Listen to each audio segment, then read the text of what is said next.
Carl Icahn was trying to take my company away from me. I was sitting at Carl Icahn's dining room table with Icahn and his wife eating Mrs. Icahn's meatloaf. That evening was almost the precise midpoint in a 9-month drama in which the personal computing company I started in my freshman dorm room at the University of Texas in 1984, the company with my name on it, almost slipped away from me and then changed forever, changing me along with it. I'd like to tell you that story and a couple of other ones. Dell had enjoyed a pretty uninterrupted run of growth in revenue and profits and cash flow for almost 2 decades. But by 2005, Dell was beginning to hit serious headwinds. Personal computers and laptops, which accounted for roughly 60% of our sales, were no longer the rich profit center they used to be. We needed to build new capabilities. We needed to invest in new areas, and we needed to move fast. In 2007, we embarked upon a major merger and acquisition initiative, starting with the purchase of the data storage company Equalogic for $1.4 billion. We then bought Perot Systems for $3.9 billion. And in 2010, we really went on a roll, acquiring storage, system management, cloud, and software companies. But by 2012, all was not well at Dell. We tried to enter the smartphone and tablet markets without success. Our PC sales had fallen by double digits. Our market capitalization had fallen below $20 billion. The conventional wisdom shouted through the media was that the PC was doomed, and therefore Dell was doomed too. Remember that part for later? In 2013, the conventional wisdom was that Dell was a dead company. I was trying to reassure everyone, we're not really a PC company anymore. In the last 5 years, we made a concerted shift in our business towards end-to-end IT solutions, a complete set of capabilities for customers, from their data centers to their client systems to security, software systems management, storage, servers, and networking. Also, remember that part for later, Jensen Huang beautifully describes the transformation that Dell pulled off. So he says, I'll freely admit that some part of me smarted at seeing our share price sink so low. The company had my name on it. After my family, it meant everything to me. But my wiser side saw an opportunity for the company. Back in 2010, I bought a big block of Dell stock in the open market, confident that the share price would rise. Yet it also occurred to me that if I could buy back all the stock, our transformation as a company could proceed without the tyranny of a quarterly earnings report. Going private would open up the possibility of dramatically accelerating the growth of the company and allow us to have a far greater impact on the world. And so in 2010, Dell floated that idea to a major investment bank, and this is what they said. The banker that analyzed the deal told us it didn't hold water. Too complicated, too much debt. Not gonna happen, he said. Forget about it. That is really funny to me because this take private of Dell winds up being the most successful private equity deal of all time. And so you have somebody, a few years before it happens. No, can't do it. Too complicated, too much debt. Not going to happen. So we forgot about it. Then something very interesting happened. As I was taking off my microphone backstage at the Aspen Q&A, a guy came up to me and introduced himself. His name was Egon Durbin, and he worked for Silver Lake Partners. Hey, I'd love to meet with you about an idea I had, he said. I have a house in Hawaii near yours. Can we get together sometime? Silver Lake was a major private equity firm with a great track record and a deep expertise in technology, and whose first fund I'd invested in when it started in 1999. So I gave Durbin my email address. This was July 2012. I still had no idea why Durbin wanted to meet, but we met in August, a beautiful day in Hawaii on August 10th. Let's go for a walk, I said. I do some of my best thinking while I'm walking. What's up? I asked Durbin as we set out.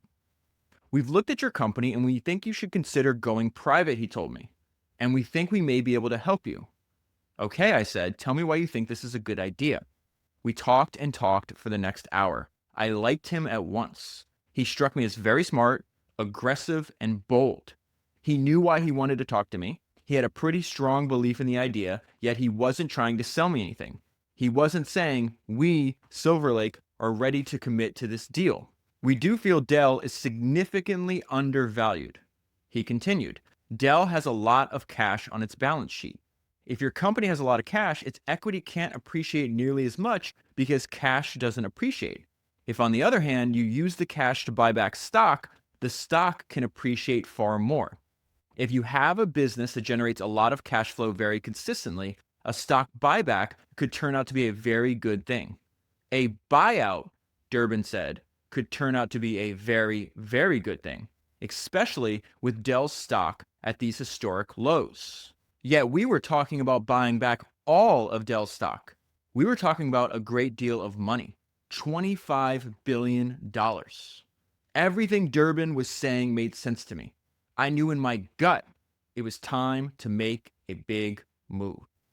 That was an excerpt from the book I'm going to talk about today, which is Play Nice But Win, a CEO's journey from founder to leader, and is written by Michael Dell. So I knew for a long time that I was going to make an episode on Michael Dell. I'm fascinated and obsessed, and this podcast is dedicated to people that do things for an incredibly long time and do it basically better than almost anybody else. And Michael Dell definitely fits that. He started Dell at 18, as you and I will talk about in a little bit. You realize that he was working on Dell for many years before that.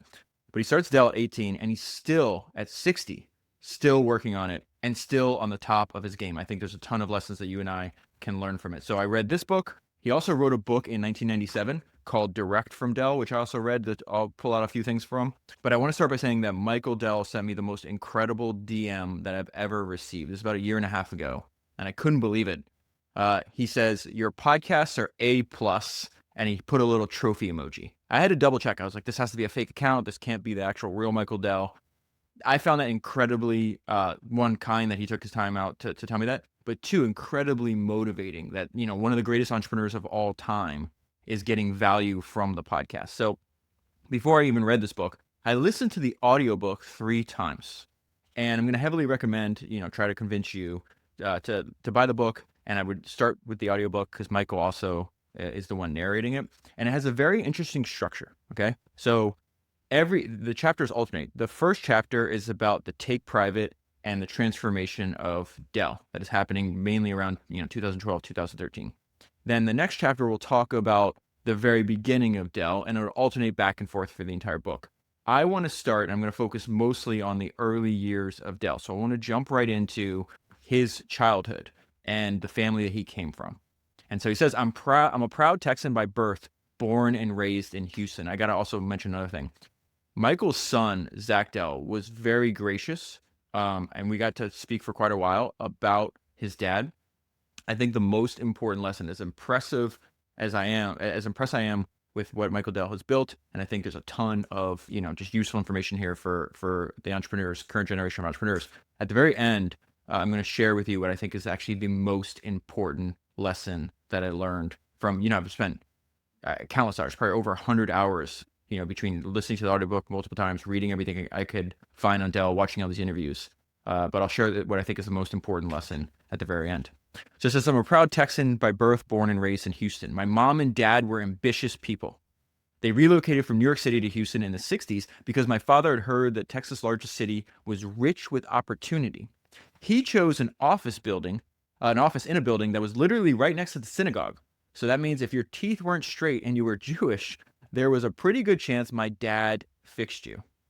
And I love this line because I really think he's describing his dad, but he's also describing himself. He became the city's most successful orthodontist, mainly by outworking everybody else. There's a great interview that Michael Dell just did on a podcast less than a year ago. It's from this podcast called In Good Company. And one of the questions that the host was asking him in the early days of Dell, it's like, well, how many hours did you, when you're starting your company, how many hours did you work? And Dell goes, all of them. Like, what else is there to do? And so he says, my parents had a saying for when my brothers and I went out to play street ball with our friends, play nice but win. My mom was a brilliant woman with particular skills in mathematics and finance. And so she was so good at investing in stocks and real estate, she actually becomes a stockbroker. And this is really important. And this is something we've seen a lot. I feel in the last few weeks, if you think about the Hess family, the Wallenberg family, even Todd Graves, they're really trying to pass on the lessons. They think about their business as a family business. And a lot of what they're discussing, what their parents discuss with them, and what in turn they're discussing with their children, is they make them aware of business from a young age. And I've just seen this over and over again. There's a bunch of friends of mine that are wildly successful, and turns out their parents did this with them as well. So I think it's really, really smart. And this example of what was happening when Dell was a kid. When my mom and dad talked, they were constantly discussing the economy. What were the oil prices and interest rates? What about the stock market? We had Forbes and Fortune and Barron's in the house. We had these huge value line books with pages and pages of information on individual companies. I soaked it all in. Soon, my heroes became business people, especially entrepreneurs who challenged the status quo and built businesses out of nothing. So, in that same interview, Dell talked about, like, he just loves business. He thinks it's fun.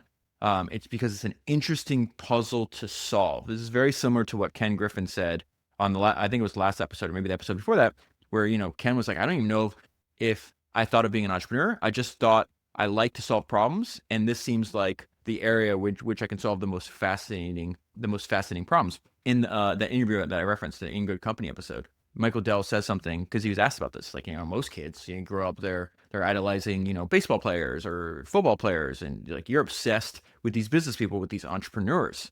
And he says, this is what Michael Dell said: there's a history of other entrepreneurs that you can look to, that I look to, and say, well, they did it, so maybe I can do it. And the maxim I have for this, that is obvious in all these biographies, is that all of history's greatest entrepreneurs studied history's greatest entrepreneurs.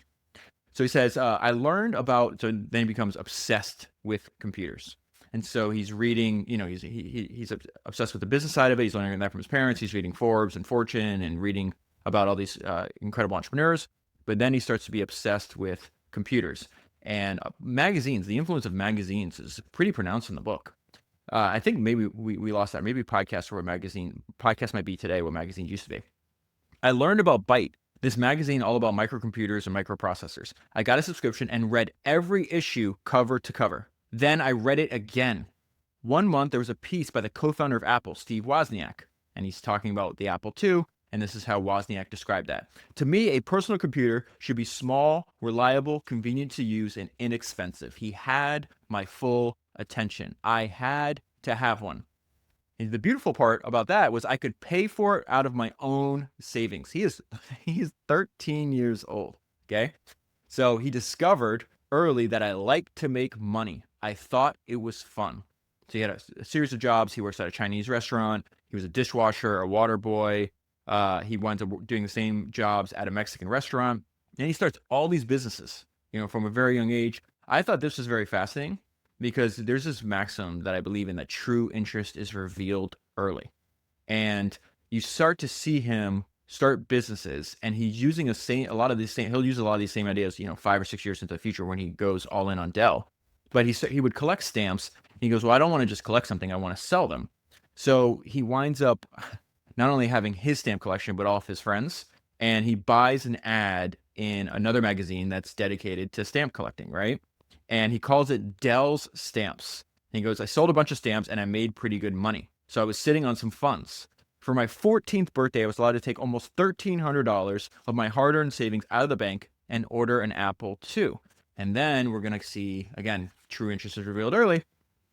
So he goes, picks up the Apple II, unbelievably excited, immediately takes the computer out of the box. This is beautiful. And then immediately takes it apart to see how it worked. And I love this line here. He goes, my parents were horrified. So he becomes obsessed because he wants to see. He starts taking these apart. He's going to do the same thing with the IBM. And then taking apart leads to, in my opinion, the genesis of the idea for Dell. And this is like the slow evolution. So he says, I soon began tutoring kids in the neighborhood on how to get the most out of their Apple IIs. This became a lucrative sideline. Yet another business that a young Michael Dell starts. I just said Steve Jobs, because on the very next page, he's obsessed with the Apple II. He's about 10 years younger than Steve, okay? And he's part of all these like user groups, these like dedicated user groups to Apple. He's going to do this for IBM as well. And so Steve Jobs is 25 years old the first time Michael Dell meets him. Because I read that Steve Jobs was coming to Houston to speak to our user group. It was 1980. Jobs fascinated me, not just as a computer pioneer, but as an entrepreneur. I'd read about him in the business magazines with intense admiration. Jobs had started with little, but an idea and an intense drive to bring that idea to fruition. That is so, that line hits me right in the heart. Think about that. He starts with little, but an idea and an intense drive to bring that idea to fruition. He's describing Steve Jobs, but he's also describing himself. Jobs was just 25. Jobs in person was even more compelling than he was in print. When he entered the room at our meeting, it was as though the waters parted. He spoke with passion about how the personal computer, his personal computer, was revolutionizing the world. He spoke in soaring metaphors. With his personal computers, people would have the capacity to accomplish the unimaginable. And soaring metaphors, charisma, passion is infectious. There's, without a doubt, how many episodes I've done in Steve Jobs? I don't know, 10, 15. I'll probably do another 10, 15, 20, 100 by the time I'm done. Hopefully I'm, working on this podcast when I'm 80. Without a doubt, he believed in what he was saying. So that is 1980. Usually I don't throw out years, right? This isn't a history class, but I think it's really important. So that's 1980. 1981, IBM introduced its PC, okay? That's going to change Michael Dell's life. It is also remarkable. There's I'm obsessed with Game of Thrones, right? I've watched it, read all the books, watched it through, I don't know, probably 6 times. I literally watch it and take notes on the show. And I have like this list of lines from the show that I want to remember because I actually think you can learn about humans from there. There's a line that's really important. It says, those on the margins often come to control the center. That is a description of Michael Dell. I was shocked. I went back and read about IBM in the 1980s at this time it's going on. It's the most valuable company in the world. And this kid in Texas with an intense drive and $1,000 is going to take it on and beat it. It's incredible. All right. So 1980, Apple II, everybody's obsessed with it. IBM, biggest company in the world, says, okay, 1981, we're gonna release the PC, and this is gonna change Michael Dell's life forever. It says in the 1980s, IBM was by far the most successful and valuable company in the United States. I'll give you more information on this later. IBM's entry into the personal computer market would effectively sweep away the competition, and they would have the field to itself. This is what Wired magazine said at the time, okay? And this is really just remarkable because the media and people around you, they always say the same thing about big companies. People have a hard time, just like companies make this mistake of having a hard time envisioning a future different from the one in which they succeeded in. People have the same thing where it's like, oh, okay, biggest company in the world, most successful company in the world. They're going to release a PC. They're going to be the only game in town. They're just going to beat everybody, okay? So he winds up buying the PC and, taking it apart. This is, I think, in my opinion, a turning point in Michael Dell's life because it's just, he's going to realize, oh, wait, biggest company in the world just made a PC. It's just a collection of parts from other companies. As soon as I took apart my 5150, I discovered a couple of striking things. First of all, as with the Apple II, the 5150's architecture was open. You could literally understand what every chip was doing. The other thing I found when I disassembled the IBM PC was that there was nothing inside from IBM. It was all parts from other companies.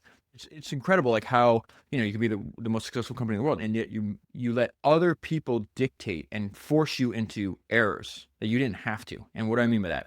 IBM had created the PC quickly with off-the-shelf components out of expediency because they were secretly worried about Apple's inroads into the consumer and education markets. So instead of creating their own operating system, which they certainly knew how to do, and creating their own microprocessor, which they certainly knew how to do, they chose DOS from Microsoft and Intel 8088. They were such a huge and powerful company, such an American institution, so completely synonymous with the word computer that I don't think they thought anyone could ever challenge them. So now he has both the Apple II and the IBM, and he's got this little idea in his mind. And, I'm just going through the book over and over again, and it just jumps out. It's like, Michael was a born entrepreneur. He was a born entrepreneur. All right. So that summer, I got a new job. I sold subscriptions to the Houston Post, the local newspaper. So how does he sell subscriptions? He would call random people on the phone. Now, I think he's like 14, 15 years old when he's doing this, and try to talk to them into getting the paper. Being naturally ambitious, that is an understatement. In fact, one of the pieces of advice that he gives is make no small plans. So if you could see the book that I'm holding in my hand, there's constant in the margin. I'm constantly writing that over and over again. Make no small plans. He's just naturally ambitious, naturally competitive, naturally bold. I wanted to sell as many subscriptions as possible, and I observed 3 things. If you sounded like the people you were trying to sell subscriptions to, they were much more likely to buy from you. Okay, so essentially what he's doing in his little 14 or 15-year-old, as a young man, he's trying to say, how can I find an edge? Yeah, everybody else is selling subscriptions. They're probably all doing the same thing. I'm just cold calling a bunch of people. Maybe 1 out of 50, 1 out of 100 buys. This kind of sucks. How can I find an edge? The second thing I noticed, that people who were moving into a new residence were more likely to subscribe to the paper. And the third thing I observed was that people who were getting married were much more likely to buy a subscription. And what he does next is, this is what I mean. He's just a born entrepreneur. This is obvious. He's like, oh, I have a plan that's going to pop into my head.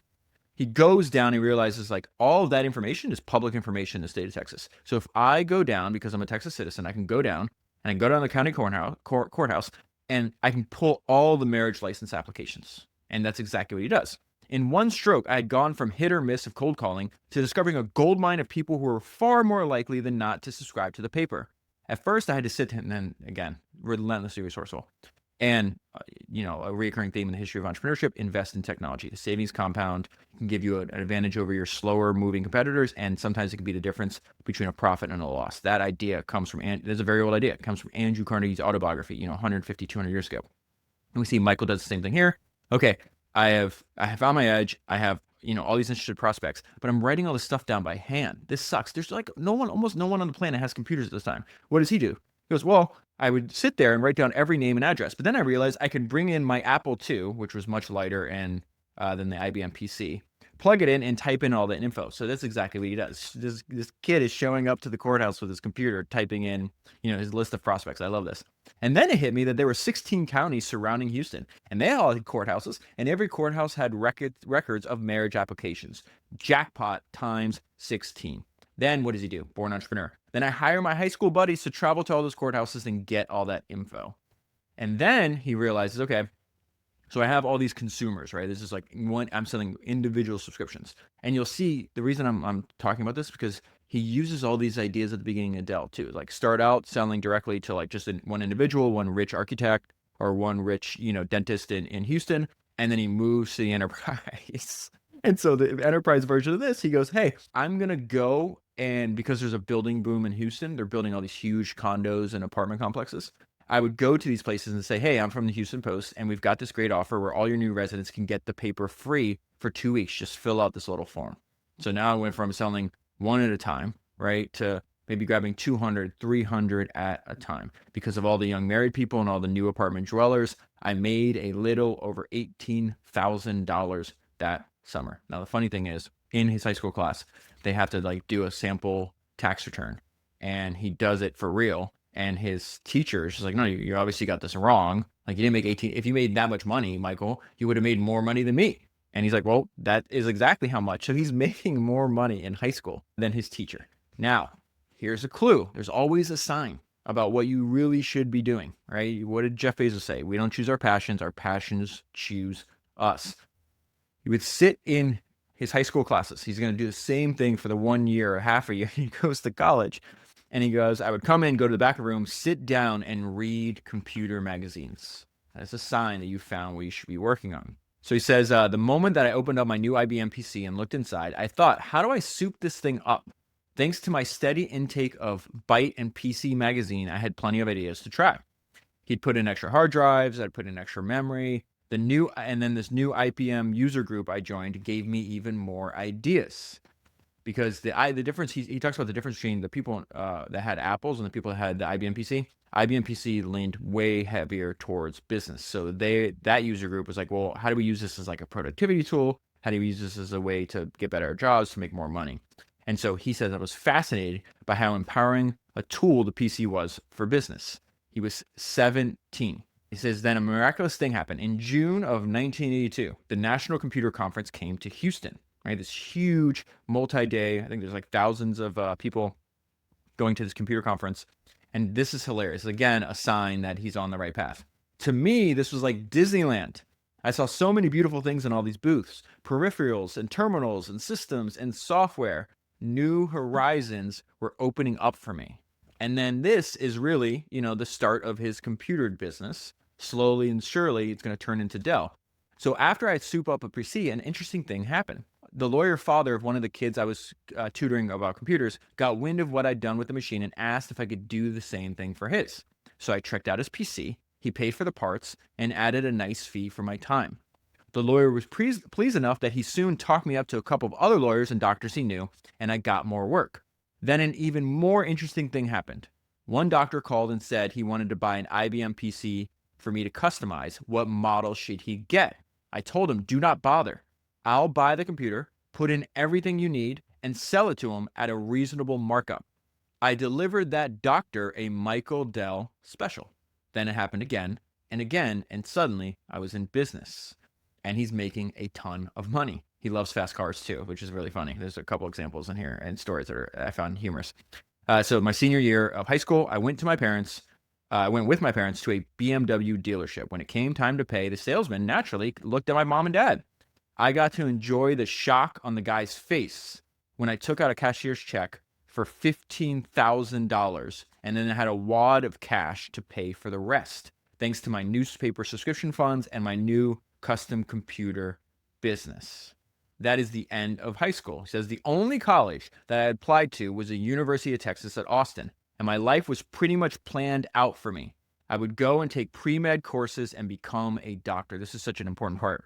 I guess I haven't even talked about yet. There's a track laid out for him. In one interview, I heard him say like becoming a doctor was like the family business. It's like, uncles are doctors. This is what was expected of them. And essentially his parents like, this is what your life is going to be. Think about this. We're like 30 pages into the book. There's no path or track for the entrepreneur. It's impossible that this personality type, that this person would ever stay on a track laid out by somebody else. And you'll see that because there'll be this, back and forth. And then his parents are crying about this and we'll get into it. But I remember hearing him say something that's very fascinating where he's just like, I was able to convince my parents that, I'm going to go all in on Dell. And he has like the financial, record of what he's doing so far. He's like, look how well it's working and I'll make you a deal. If it doesn't work out, I can always go back to school. University of Texas will accept me. And he says his parents agreed, but then he said something so important. And I think if you're listening to this, you obviously understand this. It's like, but even if they didn't agree, I would still do it. I was still going to do this. I was not going to let somebody else decide how I spend my life and lay out a track and a path that I'm supposed to follow. Because entrepreneurs don't do that. This is the fascinating part. Go back to like just following your curiosity, following your interest. Maybe I don't even tell you about this later, but I want to tell you about it now. Michael Dell's one of the most curious people that you can possibly find. He just wakes up every day fascinated, curious about business and about life and about being better. And so he's like, listen, I'm supposed to have this path. And so far, I'm going with the program. I was on autopilot. Meanwhile, there was this other thing, computers, that I was passionately excited about and that I couldn't really tell my parents about because it was so far from what they had in mind. I loved him. Think about the Ken Griffin episode, most successful hedge fund of all time. And he says this thing where it's just fascinating. He's like, listen, for reasons I don't fully understand, I was obsessed with the stock market. By the time I got in third grade, I was just completely obsessed with the stock market and how to make money in it for reasons I do not understand. And I think one of the reasons that resonates with me is because that's how I feel about reading. I remember somebody asking me one time, like, when did you get in the habit of reading? It's like, I don't have any memories. Before I just read, I always read obsessively since the age of 5, before my mom died. I remember her telling me like, I'd go into every room and read every single thing on like the walls. And when I ran out of books to read, I'd read the back of cereal boxes.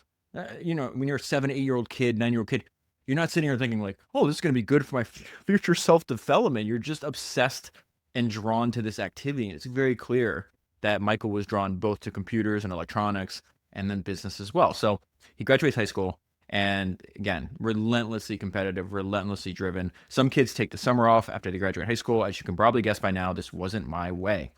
I was still upgrading IBM PCs, still buying disk drives and hard drives and memory chips and installing them in the base model IBMs that I bought at retail. Then selling the improved computers for a profit to doctors and lawyers and architects. As soon as I arrived in Austin, I started putting little ads in the local paper. Remember, go back to that stamp business, right? You just see it over and over again. He's learning. And I got responses right away, which provided me with the working capital I needed to buy more PCs to meet what appeared to be an ever-growing need. And then there was my other business, relentlessly resourceful. I don't know how many times I'm going to have to say that today. It's just like, it just jumps off the pages. IBM, this is remarkable. He's just like paying attention to these opportunities. And he's 17, 18 years old maybe. IBM PCs sold like crazy from the moment they were introduced. But what the huge demand led to was all kinds of supply disparities among the retail outlets that carried the product. Houston might order 10,000 units, Dallas another 10,000, Phoenix another 10,000, but IBM could not push out all the supply in time. So some of those dealers wind up getting only 4,000 or 5,000 units at a time. What do? Right? They're learning too. In response, the dealers start over ordering. They asked for 20,000 or 50,000 computers at a clip just so they could get what they needed. The result was retail chaos. One city would have way too much stock, another not nearly enough. I picked up on this. I figured out I could make some money from these supply incongruities. I'd go to a city that had a surplus of PCs, buy a bunch, and then take them to another city that had a shortage and sell them. He calls this flying buys. I love this. I would locate a big retail outlet that had way overbought IBM PCs, say somewhere in Phoenix, and then I'd call them up and ask if I could take some off their hands. In many cases, they would agree to sell some of their surplus for below their cost. I'd get on a Southwest Airlines flight to Phoenix, rent a U-Haul truck, and then load the 30 or 40 PCs into the truck and drive to some store that was undersupplied, say one in Tucson, and then I'd sell them my truck full at $50 or $70 or $80 per machine over what I paid. This is the result. Instant profit of a couple $1,000. So it's wild. In the direct from Dell book, which was published, I think, in 99, pretty sure he says in that book that Dell was profitable for every single quarter of its existence. It's just incredible. So he's like, well, you can do the math. Like, I'm buying, a couple hundred machines. These are very expensive. Like, where am I getting the money for this? So it says, an 18-year-old who wasn't dealing drugs, did they really have $50,000 or $60,000 at a time to lay out on these new computers? And the answer is, yep. My PC upgrade business was doing well enough that I had steady cash flow, and my computer reselling business was profitable from the jump. And then before I move on, I just want to share something with you that I think it may be a little unusual that popped in my mind when I was reading this section. And by this point, I had read this section, I don't know, 3 or 4 times, because I go over my notes and highlights for a few days before I sit down and talk to you. And it's this idea where it's like, people are always like, we're going to find the next like Steve Jobs, or like, the next Mark Zuckerberg or something like that. And there's something that Michael Jordan said that I think is important. Great people are not discovered. They reveal themselves. They make themselves known. This guy was going to be undeniable. You didn't have to I'm going to discover the next Michael Dell. If you have the talent level of Michael Dell, you make yourself known. There's a great line that I heard in a video one day of Michael Jordan talking about, towards the end of his career, especially when Kobe Bryant came along, everybody's like, oh, who's the next Michael Jordan? And he says something that's very fascinating. Michael Jordan said, don't be in a rush to find the next Michael Jordan. First of all, you didn't find me. I just happened to come along, and you won't have to find that next person. It's going to happen. And I think the reason that I'm obsessed with, especially autobiographies in particular, right? In this book that you could pick up for, $20, you have the best ideas, the most important ideas from 4-5 decades of excellence. And there's somebody out there right now that is the same age, maybe even younger than Michael Dell was when he started, that's going to pick up the book, build a product that makes somebody else's life better, because that's all a business is, and become one of the greatest entrepreneurs in history. Remember, first of all, you didn't find me. I just happened to come along, and you won't have to find that next person. It's going to happen. All right, so let's go back to this. He starts at school, okay? In college. In theory, I was a pre-med biology major on a smooth track. Remember, there's that word again, track, path. On a smooth track to becoming a doctor that my parents wanted me to be. The reality was somewhat different. I was running a thriving business out of my Austin apartment. The apartment was packed to the ceiling with computers and computer boxes. I went to my classes at first. I would listen to the professor drone on, but mostly I stared out the window thinking about when I could get back to what I was really interested in. There is an excellent essay called How to Do Great Work. It's written by Paul Graham. I think I did an entire episode on just that essay. I think it's episode 314.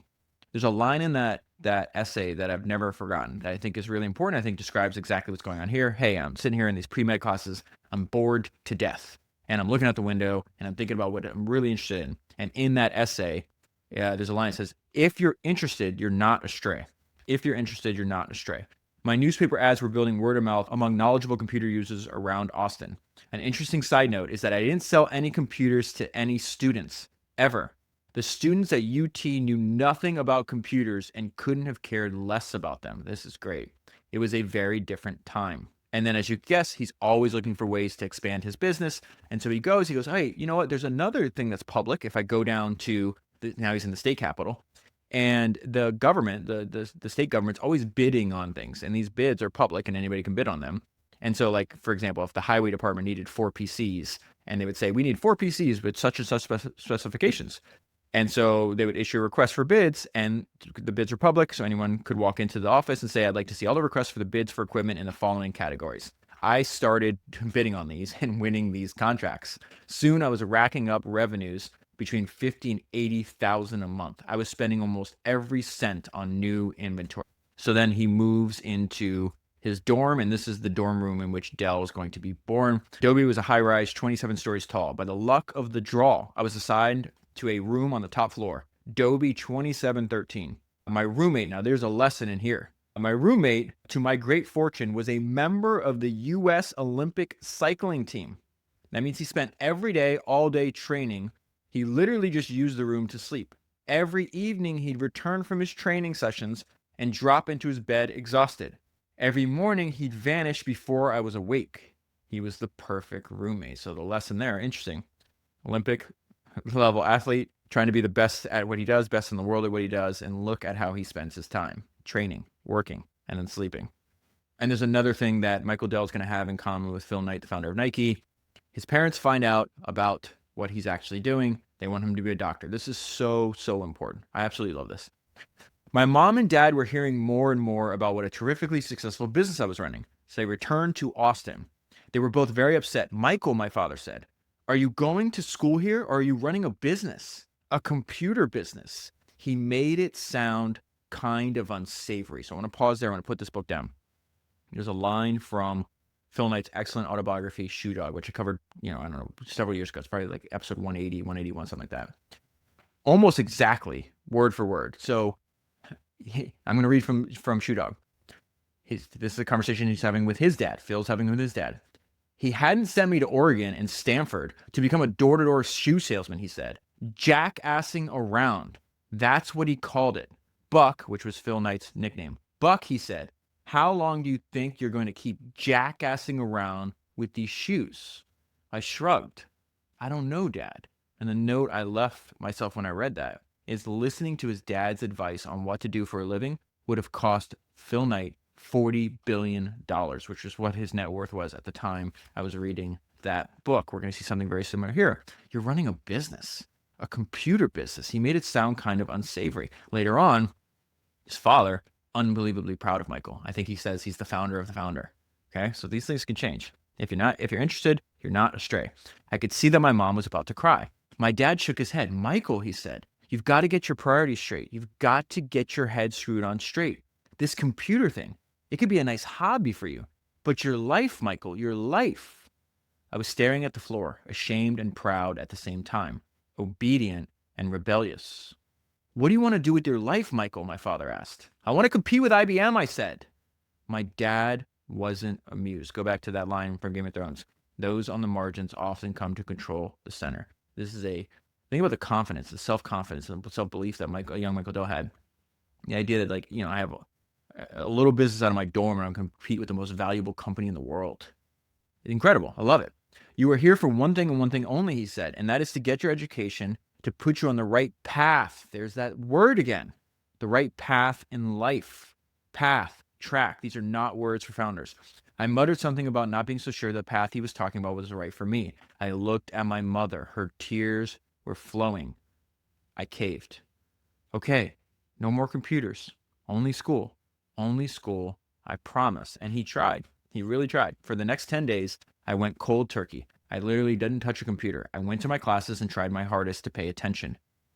Didn't work out. In fact, what those 10 days of intense longing really did for me was focus my mind intensely. I realized that the prospect of practicing medicine held absolutely no appeal for me.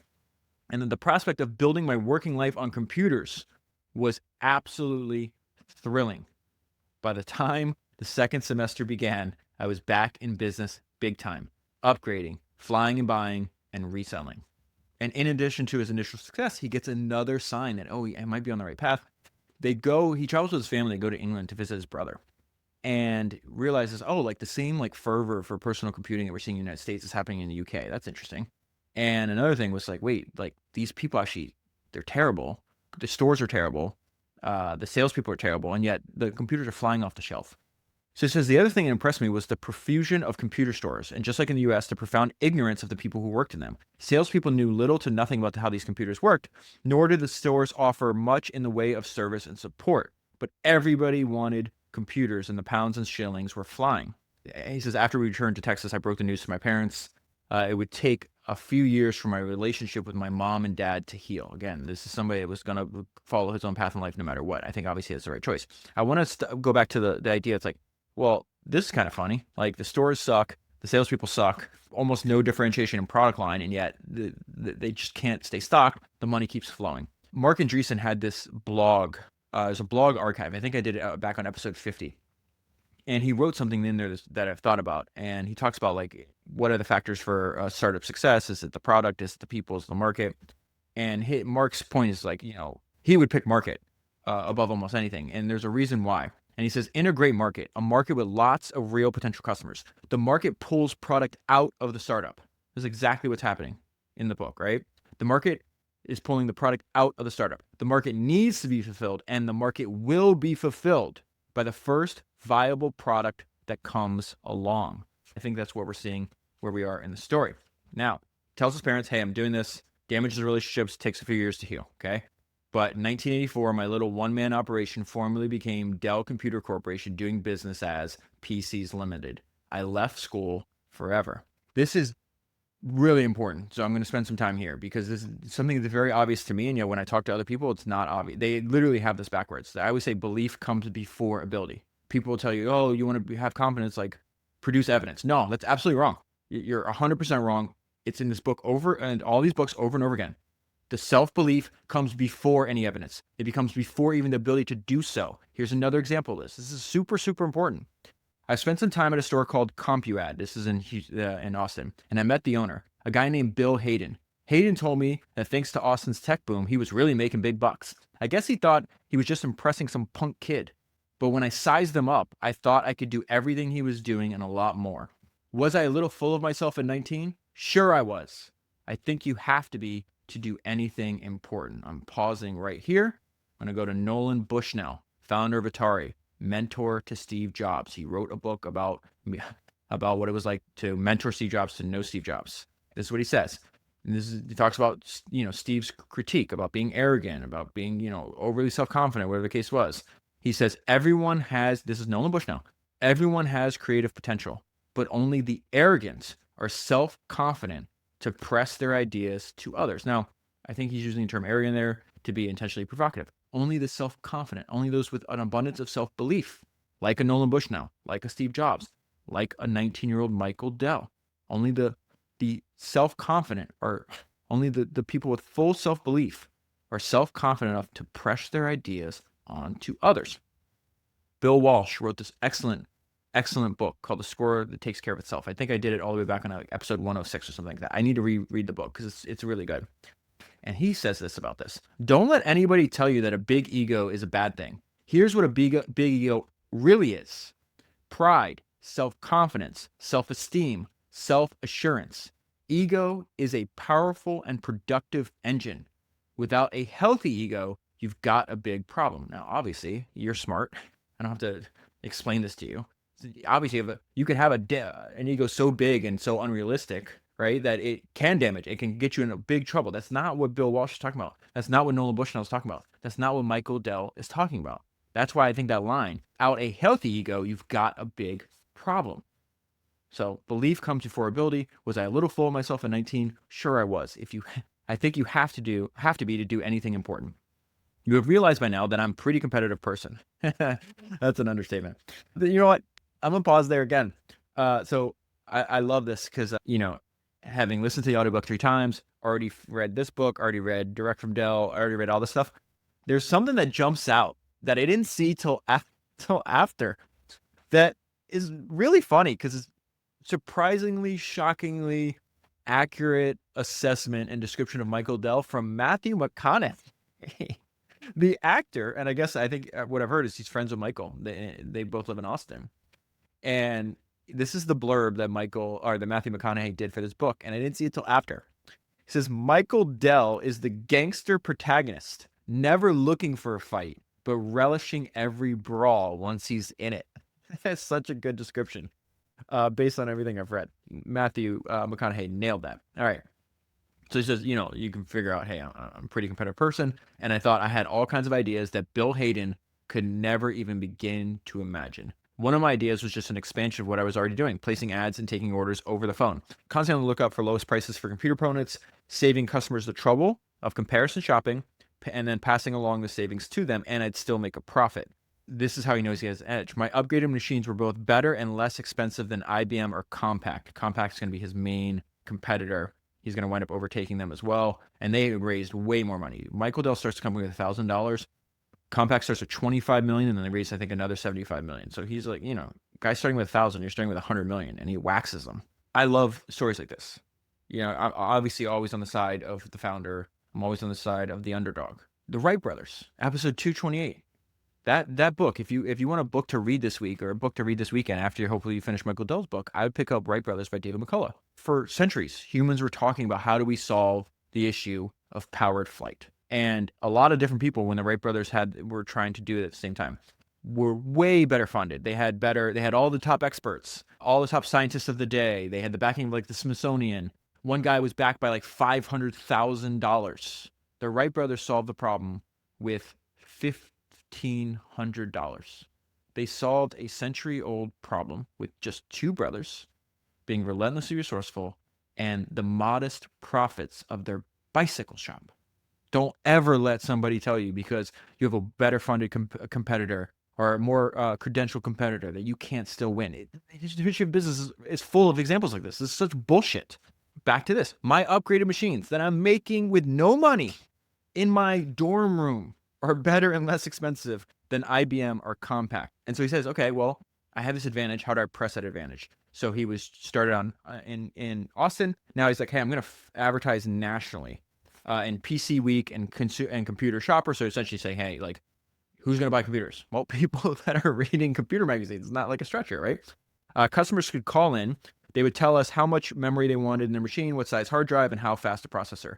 They'd give us a credit card number, and then we could put together a customized computer for them in an hour and ship it out the same day.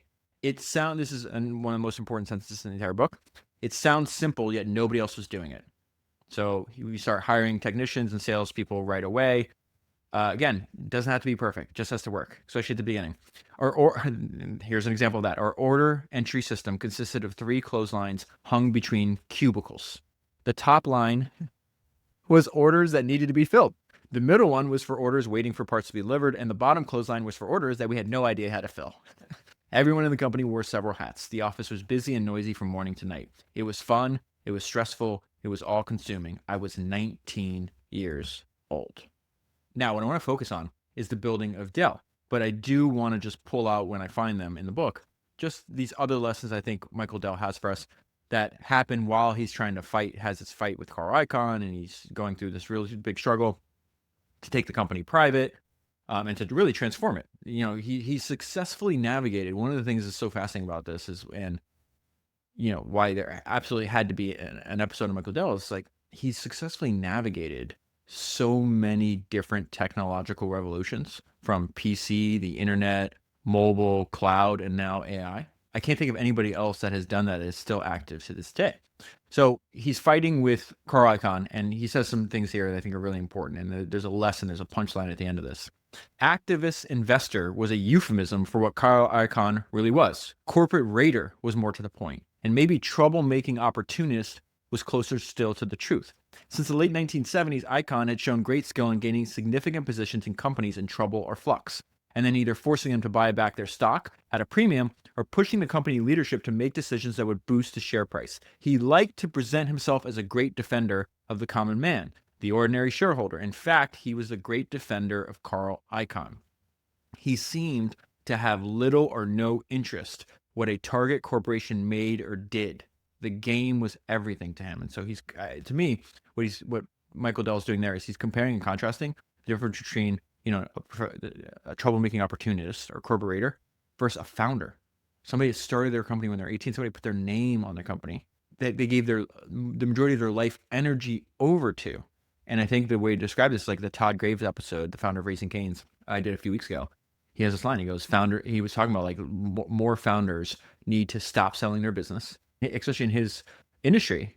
He's like, I'm competing. All the founders are gone. They sold out. Some of them passed away. They sold out. And he's like, we need more founders because founders care. And that line came to mind when I'm reading this. So here's the punchline, because he's talking about the fact that Icahn was building up this position in Dell and really trying to essentially steal his company from him, like he started the book. In business, this is the punchline. This is the lesson that Dell's teaching us. In business, you can surround yourself with the smartest people. You can plan ahead with the greatest care and intelligence, but one thing you can count on is that from time to time, you're going to get smacked in the face with a flounder, with something that you never anticipated. And this was one of those times. So back to the early days of Dell. I was sitting in the back of a police car, wearing handcuffs. My crime, going 92 in a 55-mile-an-hour zone, plus a big enough pile of unpaid speeding tickets that a warrant had been issued for my arrest. The vehicle that had helped me earn all those tickets was a red Porsche 911. I had just turned 20. I was a young man in a hurry. Dell generated over $6 million in sales in our first 9 months of operation. That number would turn to $33 million at the end of our first full year. Thanks to national advertising and computer magazines, we were selling to doctors and lawyers and architects all around the country. We started to land orders from some fairly big companies like Texaco, Ford, Monsanto, and many others. Remember what I said about when he was selling subscriptions? Starts with individuals, consumer, and then goes to the enterprise version of that being the condo and apartment. You just saw he did the exact same thing here. Now, I got to read this to you because it's so wild.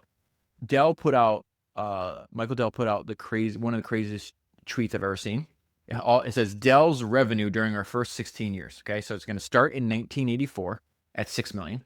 It's going to end in 1999 at $25 billion. I'm just going to read this to you, right, in order. First 16 years: 6 million, 33 million, 67 million, 159 million, 258 million, 388 million, 546 million, 890 million, 2 billion, 2.9 billion, 3.5 billion, 5.3 billion, 7.8 billion, 12.3 billion, 18.2 billion, 25 billion. The first 16 years of Dell. 99, it also thinks when the book Direct from Dell came out as well. So started saying, hey, what work locally is obviously going to work nationally. So he drastically expands, and now people all over the country are buying his machines. And he talks about what this was like. It was just a little bit, make it up as you go along, maybe more than a little bit. And then he makes a really important point: the fact that constraints are your friend. This is going to sound a lot like Sam Walton. We didn't start building to the customer's order because we saw some massive paradigm in the future. We started that way because we didn't have the capital to mass produce. It turned out to be a pretty lucky handicap. And many of the biggest lessons we learned in the company's formative years came about in the same seat of the pants way. We experimented and improvised our way to success. So let me read this to you from Sam Walton's autobiography. Many of our best opportunities were created out of necessity. The things that we were forced to learn and do because we started out underfinanced and undercapitalized, just like Dell. So he said, we started out in these remote, small communities. They contributed mightily to the way we've grown as a company. Had we been better capitalized, or had we been an offshoot of a larger corporation, we might not have ever tried the Harrisons or the Rogers or the Springdales and all those other little tiny towns we went into in the early days. It turned out that the first big lesson we learned was that there was much, much more business out there in small town America than anybody, including me, had ever dreamed of. Constraints are your friend. Michael Dell. We experimented and improvised our way to success. So I want to read you Michael Dell's explanation of, he beautifully, in this interview that he gave, he beautifully summarizes why this was so fundamental to their success. The idea that constraints are your friends. And he's really describing like why the series of advantages that he discovered. He improvised and experimented his way to success. He says something interesting occurred with the personal computer. There was always new technology and the cost of the material was always coming down. And so if one company has 90 days of collective inventory in its various stages going from the manufacturer to the ultimate customer, so he's talking about his competitors. His competitors were selling indirect through retail. He was the only one selling direct. So it says, and so if one company has 90 days of collective inventory in its various stages going from manufacturer to the ultimate customer, and another company has 5 days of inventory between the manufacturer and the customer, which is his setup, right? And the material costs are coming down, well, there's only one company that's going to win. because that company has a structural cost advantage, and that is what we had. That also he's stacking one advantage on top of another. This business model also had a way better return on capital because we didn't have to have all the capital employed there in excess inventory, right? The way we came about this is because we didn't have any capital. So we had to invent something that was way more efficient. This direct to the customer model also gave us incredible fidelity in the signal of the demand. If somebody walks into a store, you would have had to have guessed what they were going to buy before they walked in. But if somebody calls us on the phone, we know exactly what they want because they're telling us. And that signal can go back to our supplier in a nanosecond. And so you get this very efficient supply chain that is also very efficient in its capital return. And what is even more remarkable is his competitors looked down upon him. Wait till you hear this. It says IBM and Compaq failed to notice us. To them, we were just a mail order company. In fact, in this book, I'm going to pick up the book In the Company of Giants real quick. I'm going to read this interview, what he said about this in 97. And he talks about the fact that they have underestimated, he's talking about his competitors, they have underestimated the business model and continue to do so even to this day. A lot of people just totally misunderstood what we were doing. I remember Rod Cannion, the founder of Compaq, telling PC Magazine that he didn't compete with so-called garage shop operations. It's a wonderful quote. I love, there you go. You see a little competitive drive in Michael Dell. You know, this quote that I'm reading is almost 30 years old. He's like, oh, it's a wonderful quote. I love that you call me a garage shop operation. He continues, this is such good advice. Being detached from the customer is the ultimate death. And a lot of these guys, they think their customer is the dealer, which is still amazing to me. So again, hey, your little garage shop, operation, we don't actually compete with you. We don't actually care. Being underestimated by IBM and Compaq was a wonderful and powerful motivating force. On the face of it, this is kind of what I was getting at, what I was hinting at when I brought up when the Wright brothers came to mind. On the face of it, it made no sense. Here I was, 20 years old, a college dropout with a capital base of $1,000 saying, hey, who wants to come work in this company? We're in a B-C+ industrial park, not in the nicest part of Austin, where the rents were low.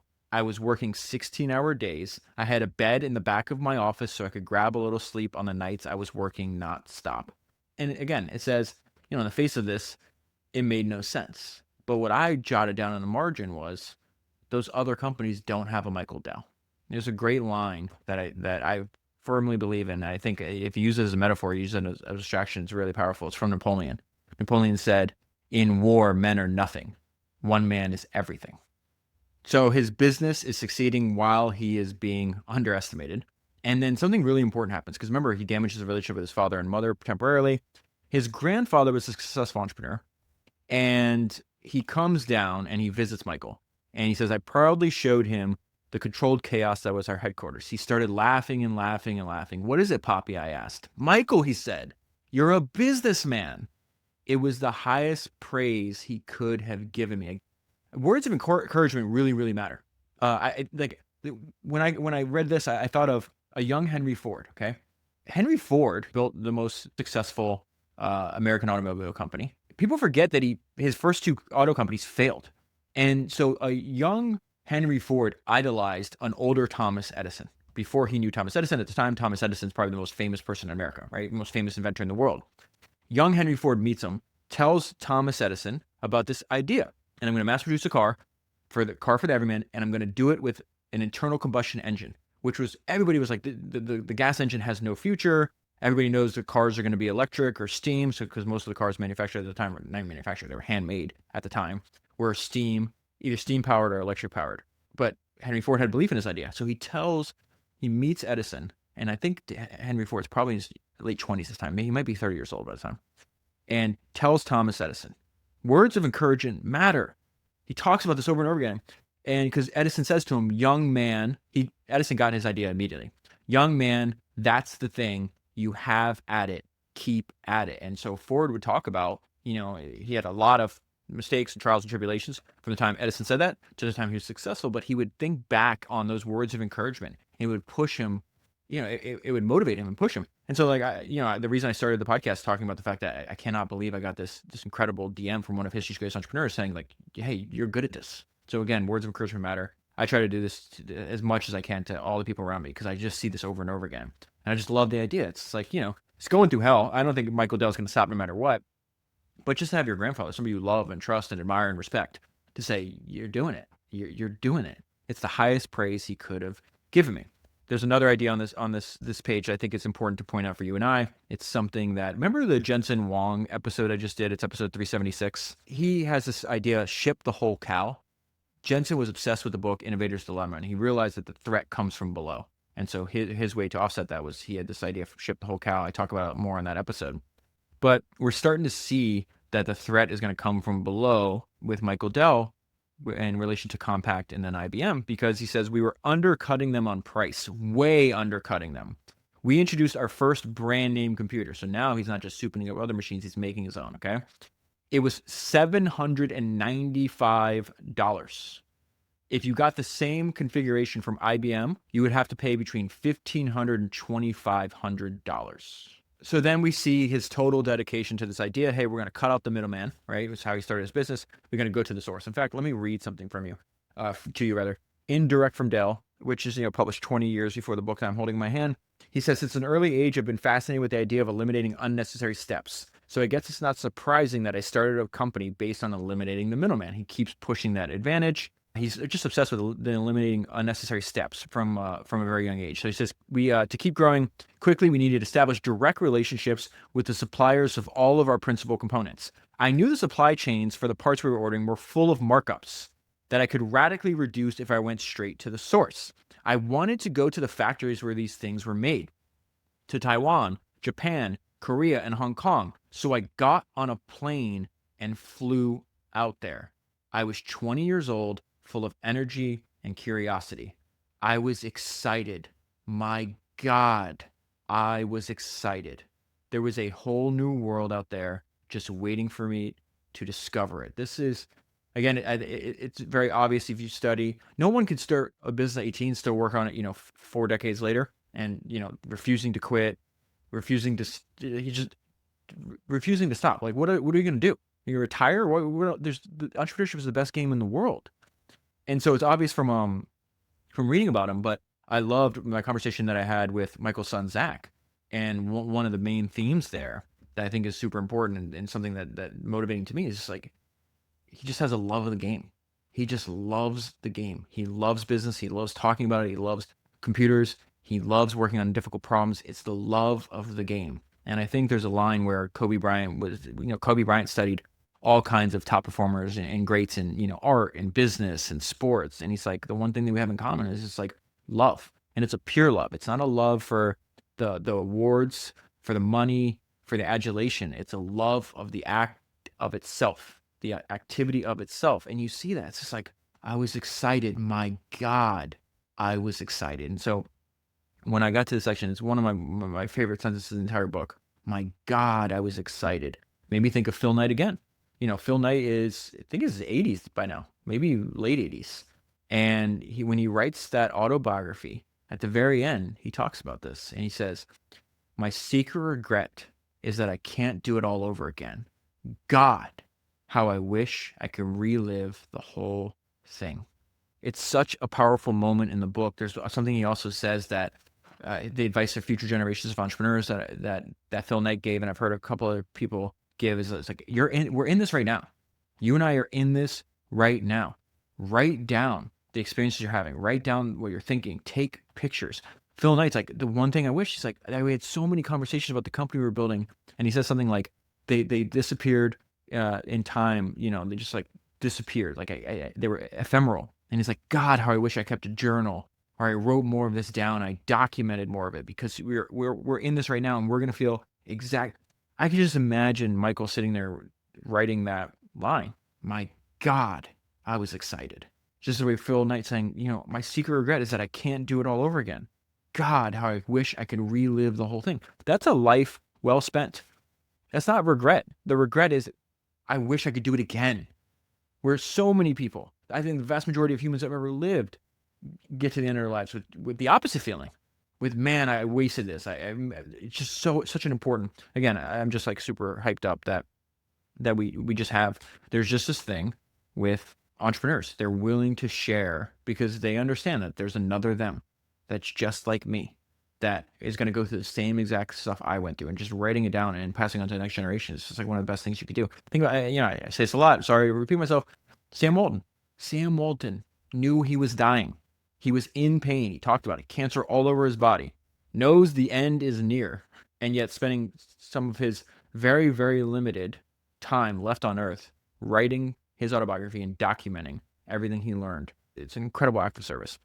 All right, so he says, discovering the inner workings of how the supply chain worked was like peeling an onion and going all the way to the center. Ever since I was 13, I'd been taking computers apart and examining the pieces inside. Now I was actually visiting the plants where these things were being made.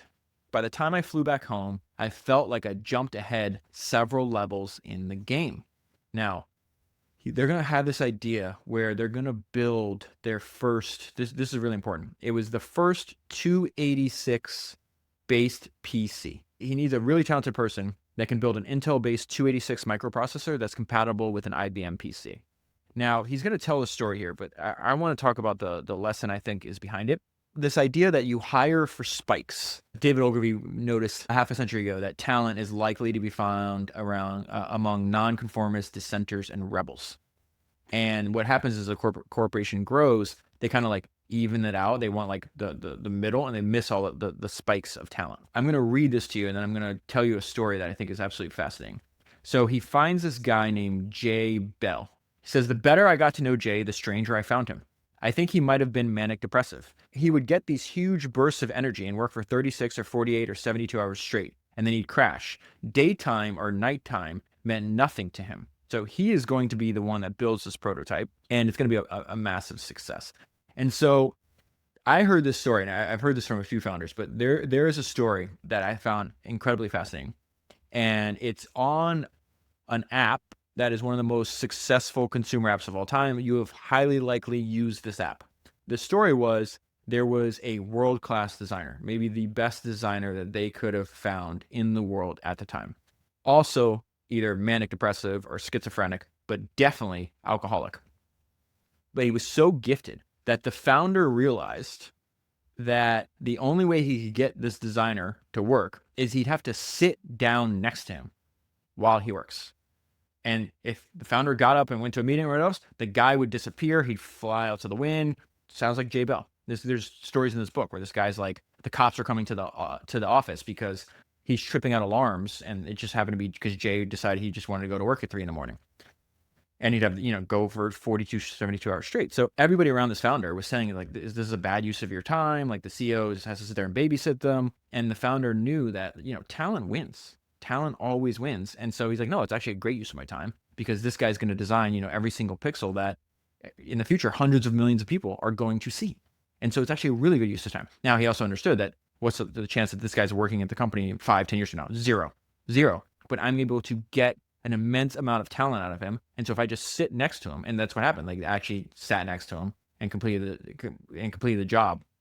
And then, of course, when that stopped happening, the guy like disappeared and like flew to the wind. They tried to help him as much as possible, but some of the best talent is very spiky. Let me go back to Nolan Bushnell, who I mentioned earlier. He knew Steve Jobs and Wozniak were really talented.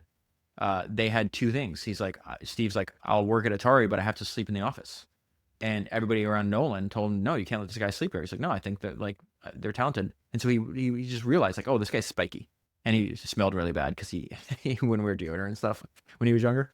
I'm going to make an exception, and I let the two Steves sleep at the office. So again, this wound up working out really well because the thing that Jay Bell created says the circuit board became the basis of the 286 computer that we introduced in March 1986, which was an instant hit. So again, I think of big corporations like Jay, you're kind of crazy. What's going on? Startups, founders are like, no, this guy's talented. Like, we're going to, make exceptions here. We're just going to deal with, we have to take the good with the bad. Steve has this great line again. Steve Jobs has this great line where he's like, people are package deals. You have to take the good with the bad. You can't isolate them. And so he says, as crazy as it seems, our hot little company was also in big trouble. Though our sales were booming, our finances weren't. Almost all the revenue that came in went right into payroll and parts. Our bank credit was stretched very thin. In reality, far thinner than I knew. This is how Michael Dell and Dell solved this problem. I owned 100% of the stock of the company. There were no other founders. There was no venture capitalists or no other board of directors. I needed somebody with the kind of experience running a company that I didn't have. So he meets this guy. He's a very successful businessman. Sometimes he's described as an entrepreneur. Sometimes he's described as a venture capitalist. His name is Lee Walker. He is 45, I think, at this time that Michael is 21. So he's going to recruit Lee Walker to be president. This is very important. It's a turning point for the entire company. So at the time Michael meets Lee, Lee was trying to take it easy. He's like, had a very stressful, high-strung career, very successful. They went to a meeting. They have dinner with a few other people. And then a day or two later, Michael just shows up, pops up at his house, decides to have a conversation with him, and then says, hey, would you like to be president of my company? And this is one of the reasons why. Lee was the first person I'd ever encountered who could understand the business, really understand it. He got it. He instantly grasped our supply chain advantages and disadvantages. He grasped our entire business model. So I was very curious. I was like, whatever happened to Lee? And so I found this interview with him. Lee is now, in this interview, is 83 years old, okay? And I'm just going to pull out a few highlights from this interview. He goes, he's asked a question, did you think that Dell, the company, would ever get to be 40 years old when you first talked to Michael? This is really important because on the Ken Griffin episode, if you remember, he's talking about that book, Hardball. That are you playing to play or are you playing to win? And Ken's thing is like, no, you want to win by a landslide. You want to take what you're doing very seriously. And he was talking about one of the entrepreneurs. Ken was talking about one of the entrepreneurs he admired was Michael Dell. He said Michael was manufacturing computers in America and he won. You know how hard that is? And so now we have Lee Walker, first president of Dell, and he's asked, now he's 45 when he starts. I think he leaves the company at 49. So this is 30 years later. Did you think that Dell, the company, would get to be 40 years old when you first talked to Michael? He goes, one doesn't think in those terms.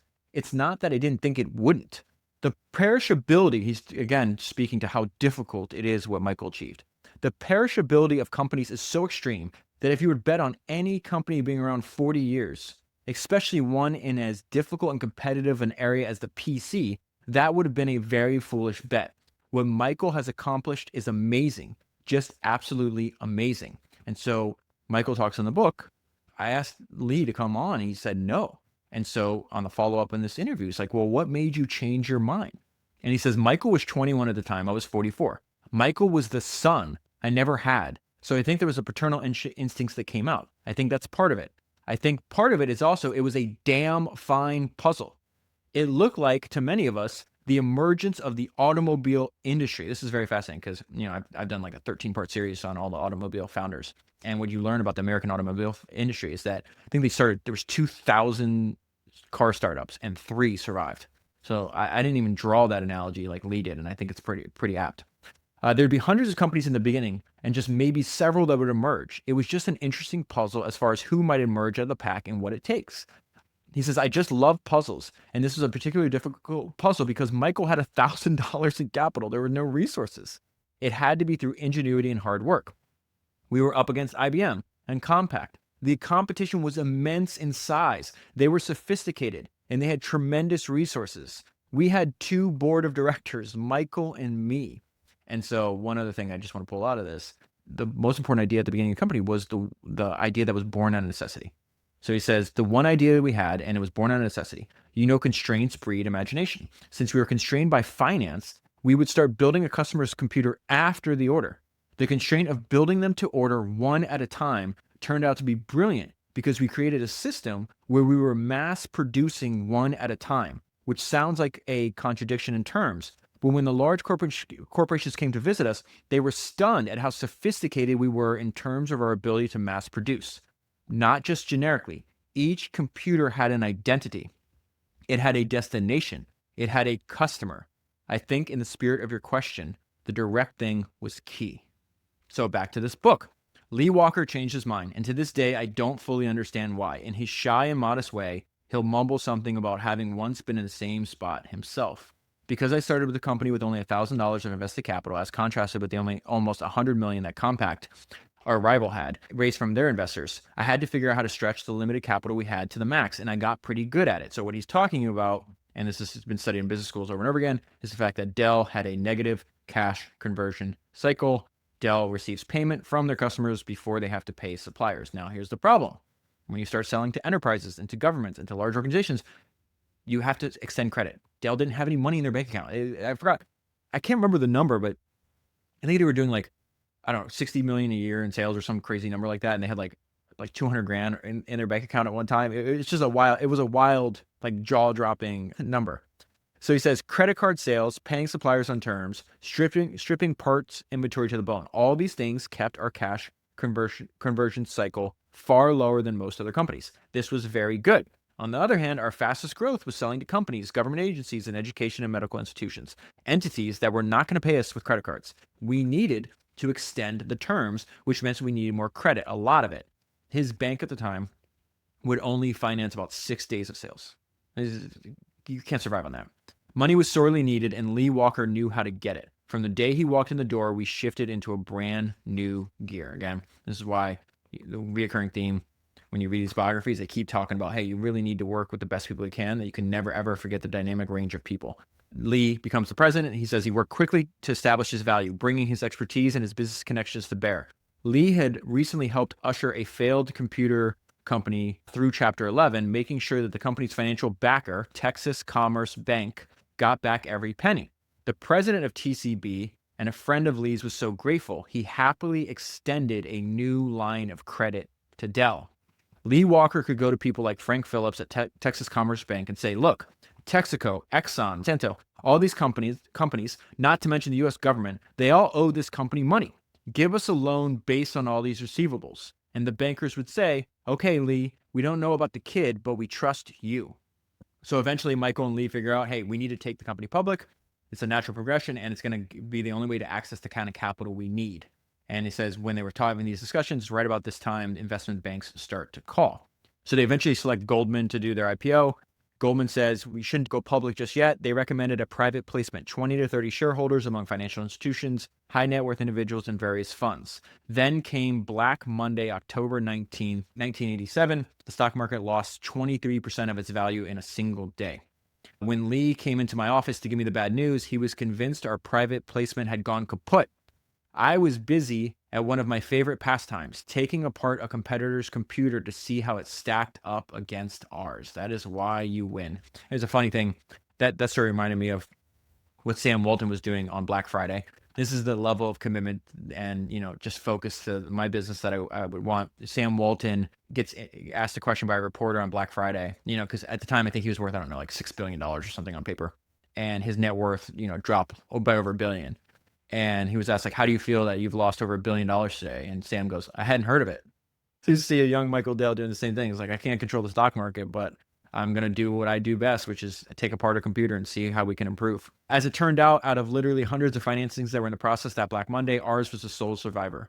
There was no one else quite like us. And because you just couldn't argue with the underlying financials, if you got something that's growing 100% a year, that's at least telling you that people like it. At the time, they're doing business as PCs Limited.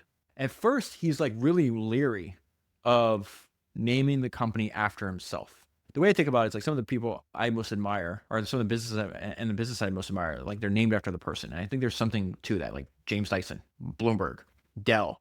It's almost like a way of burning the boats, right? You can't get another, I guess you could get a new last name, but you're not going to. So he's like, well, what if we went under like so many other computer companies in the mid to late 80s?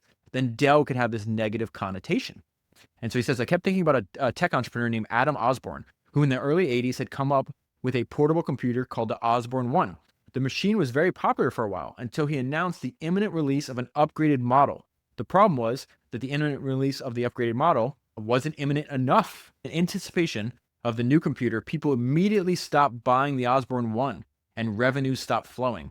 With no new product in the pipeline and a lot of suppliers to pay, Mr. Osborne went bankrupt.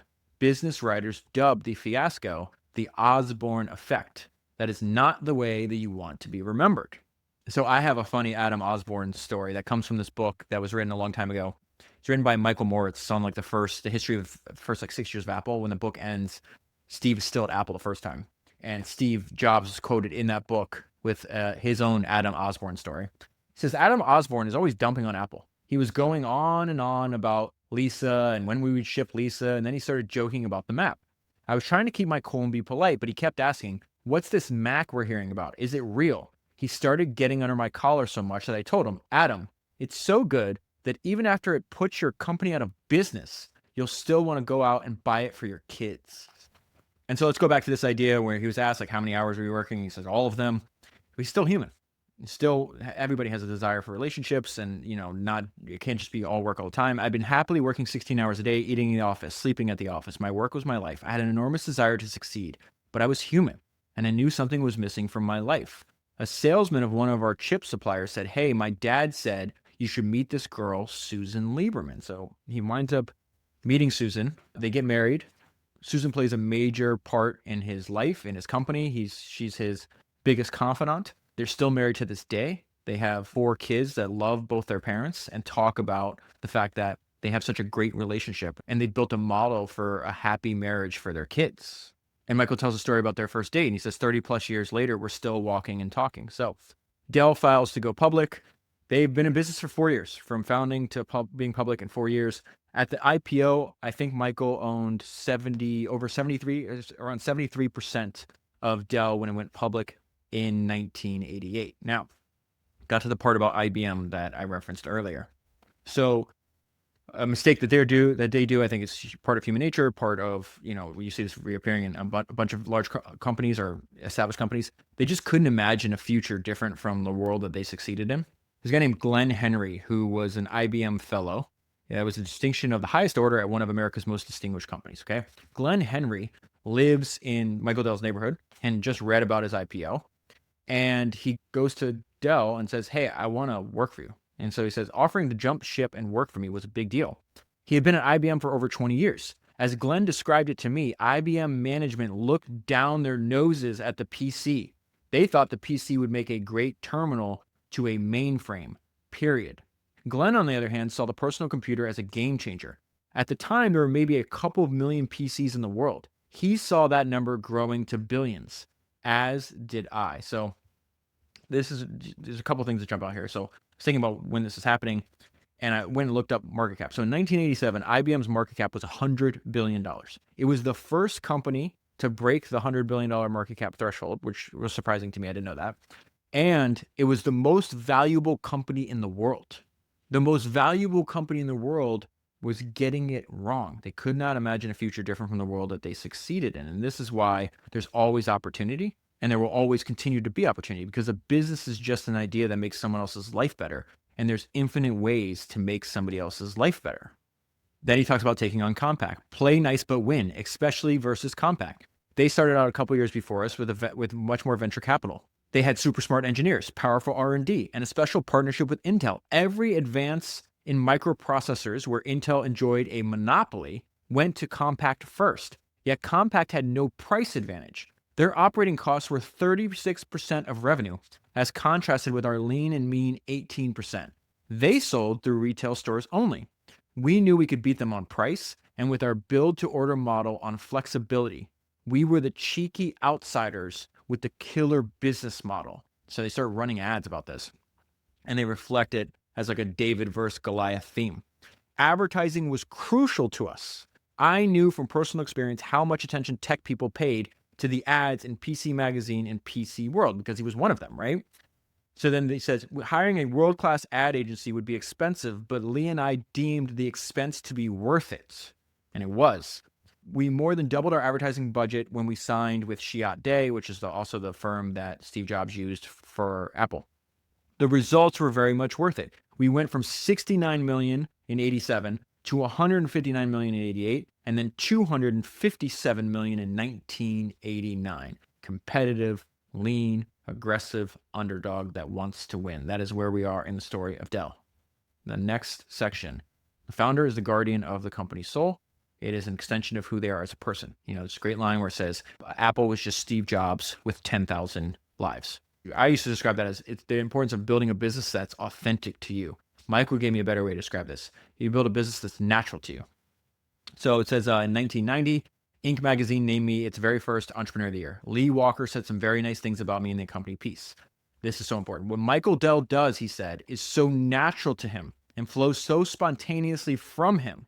He has so clear a vision of where he is headed that he can rise above the background noise and avoid the pitfalls that typically take entrepreneurs down. Lee was also being modest. He was responsible for getting us past any number of pitfalls. But as winter turned to spring, he told me it was time for him to go. Being president of Dell Computer had been a 5 to 9 job, he later wrote. Michael Dell gets energy from this. Look what he said. It's so natural to him. It flows so spontaneously from him. Where the same exact business broke Lee down. And so this is what he talked about. It required hard personnel decisions, financial attention, trade-offs, strategic direction, country by country implementation, and endless domestic tactical operational issues. I had forgotten that I hadn't wanted to do this in the first place. I got caught up in the richness of a multi-dimensional puzzle, got swept up in the competitive fray of defeating IBM and Compaq. I forgot that once upon a time, great clumps of my hair fell out and my back ached terribly when I was starting my own business. Michael and I were such different personalities. He was one of those business people who thrived on the stress of international high-tech competition. I was not. That impossibly complicated arena gave him energy. It is natural to him. It had beaten me down to the point that I wasn't physically or emotionally strong enough to continue. And part of this has to do with the fact that it's not business for founders. It's always personal. And this little anecdote of another run-in with Carl Icahn, after Dell beats him, he says, Icahn really did call. Michael, it's a hard fight, but you won fair and square, he said, conveniently forgetting all the times he insulted my leadership. And by extension, me personally, accusing me in the most public way possible of sheer incompetence, not to mention all kinds of corporate finagling and malfeasance. What I was really thinking was you came after this company, the thing that means more to me than anything in the world except my family, and you lost, pal. I sincerely hoped to never see or hear from him again. Back to the importance of self-belief, back to the importance of making no small plans. In 1991, we entered the Fortune 500 at number 490 with sales of $546 million. A very proud moment for me. We'd been in business for just 7 years. I was 26 years old. Could I have imagined such a thing as a kid perusing copies of Fortune magazine? Okay, I'll admit it, that I could have. I always did dream big, but I didn't even think my ambitious younger self could foresee the threshold where we stood.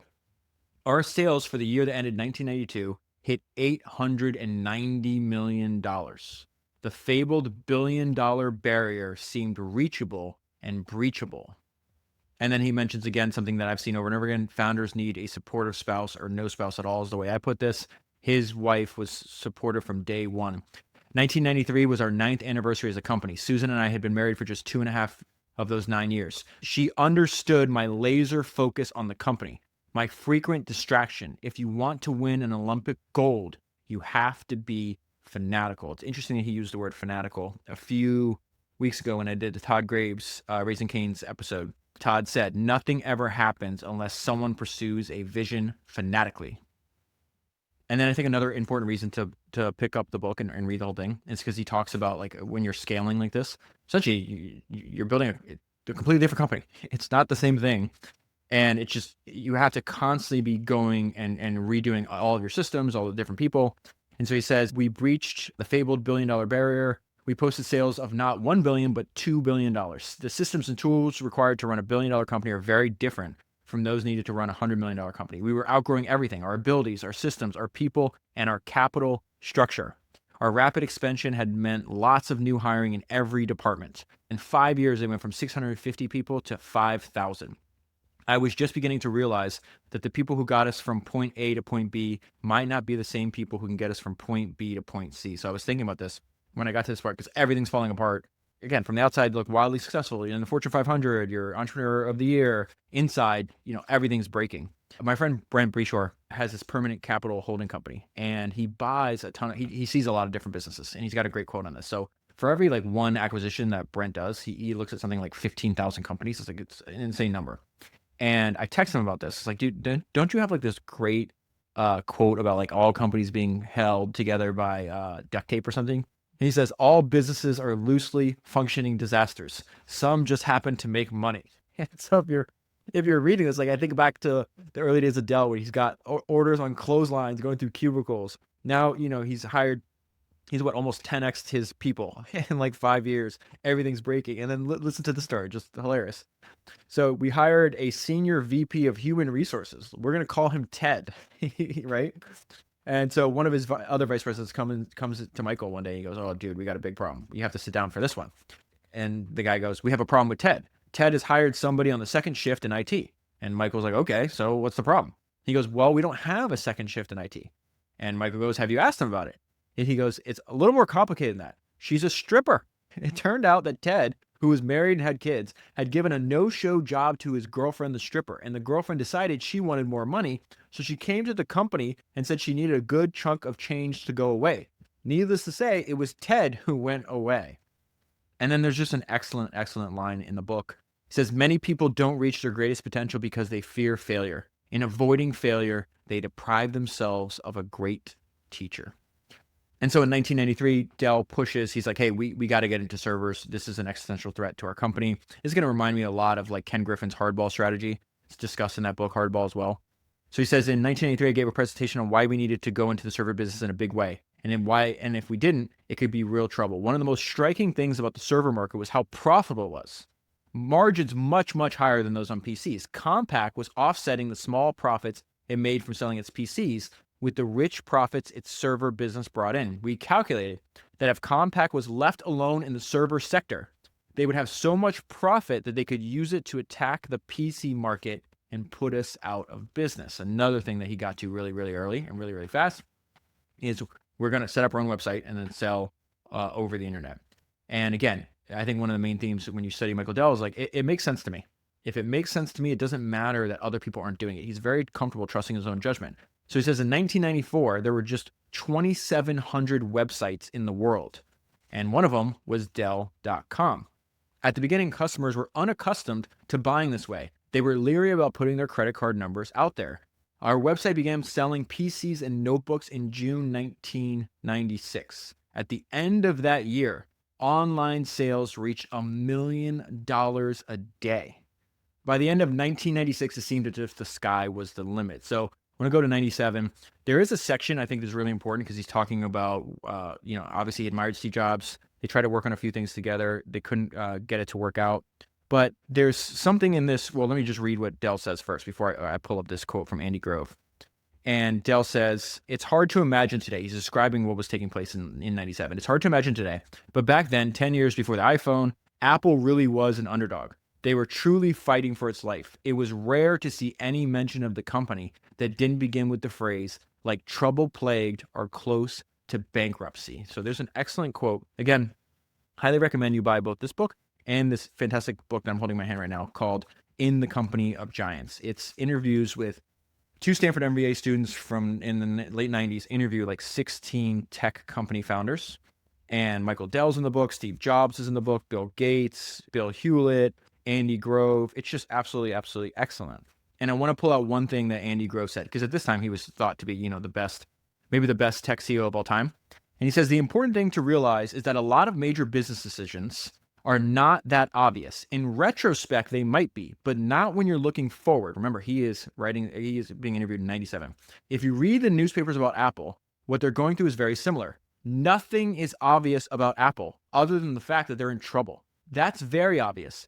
But what to do about it is not obvious. If you lined up 3 or 4 of the people in your book and gave them a blank sheet of paper that said, if I were CEO of Apple, I would blank, each would have a different answer. This is, again, I think is so important to read from history, especially like period pieces where you can see what their opinion was at the time. Very interesting. All right, we kept winning. Later that same month, in October 1997, sales of our servers, PCs, notebooks, and peripherals kept going ever upward. In 1998, with over $12 billion in sales, we surpassed IBM and Apple to become the second biggest PC company in the world. Only Compaq now stood above us, and we had them in our sights. Our sales climbed to $18 billion in 1999 and $25 billion in 2000. And then, of course, then you're going to have the dot-com bubble. January 3rd, 2000, our stock price was $50. On the last trading day of that year, it was $17. Our earnings fell short of Wall Street and internal expectations for 5 consecutive quarters. And in 2001, we had to do our first round of layoffs ever, letting go about 5,700 people in total. But they were very, very hard to kill and had to do with that business model. Yet the truth is the dot-com bust hit us less hard than it did other companies. To a great degree, our lean and fast business model and our relative independence from traditional sales channels insulated us from the troubles that befell our bigger, slower-moving competitors. Our revenues fell only by 2% in 2002 but our market share grew. And when I got to this section, I had a funny thought. I was like, oh, Charlie Munger would be proud of Michael Dell. In Poor Charlie's Almanac, Charlie's kids were interviewed, and they said that durability was a first-rate virtue in their father's eyes. And he has this great line about this. This comes from the book Damn Right, which was a biography of Charlie Munger. It says, Munger expressed this conviction clearly stating, it's a crime in America to build a weak bridge. How much nobler is it to build a weak company? In Munger's view, corporations should be designed with the same engineering principles as physical infrastructure, built with redundancies and backup systems to withstand extreme stresses. That's exactly what Michael Dell just described to you and I. He built a company that had redundancies and backup systems and a business model that was lean, that was able to withstand extreme stresses.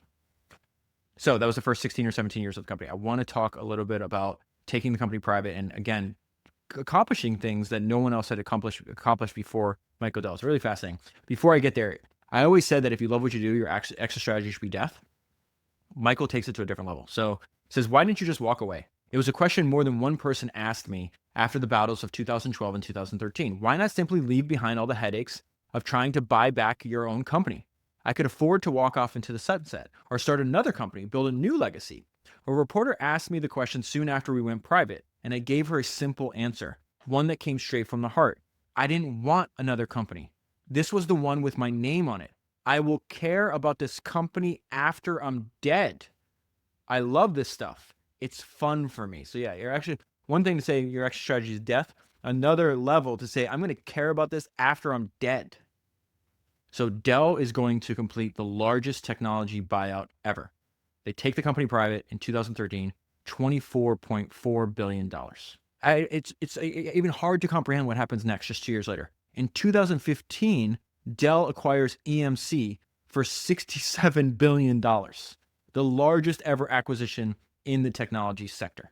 EMC owned VMware. They are going to spin VMware out as its own separate company. And in 2022, after the book is completed, Broadcom is going to buy VMware for $61 billion. And what I was told is that Dell took a bunch of, this wound up being like a bonanza for them because they took a bunch of the payment in stock. And since then, Broadcom's stock is up by like 3x. So that is where we're going. I just want to pull out, again, the book has a lot more detail. I just want to pull out a couple interesting ideas that I think are applicable to you and I, and just give a sense of what Dell was thinking. Go back to that idea who says, make no small plans. He goes, literally, his acquisition target is the number one person, the number one company, okay? He says, to acquire a company that has been number 6, and he's explaining his thinking, which is very valuable. And I've been telling this story a lot at dinners in the past week or two. To acquire a company that has been number 6 or 7 in its field, and to take it to number 2 or 3, or even vaulted to the number 1, was almost impossible. Companies with leadership positions, if they continue to invest and serve their customers well, are hard to unseat. It is not impossible, but it rarely occurs. I kept thinking about EMC and VMware, who together were well on their way to becoming the most important company in the IT infrastructure universe. Keep that in mind when Jensen describes what Dell accomplished. That's very important. They were well on their way to becoming the most important company in IT infrastructure. Remember, he buys the company in 2015. The biggest, boldest prize would be EMC VMware. Make no small plans. He's applying his own advice, right? So we're going to go for the very top. And so the other alternative was, he calls it a string of pearls. We're like, hey, we could just do a couple like smaller acquisitions and put them all together. Would that be better?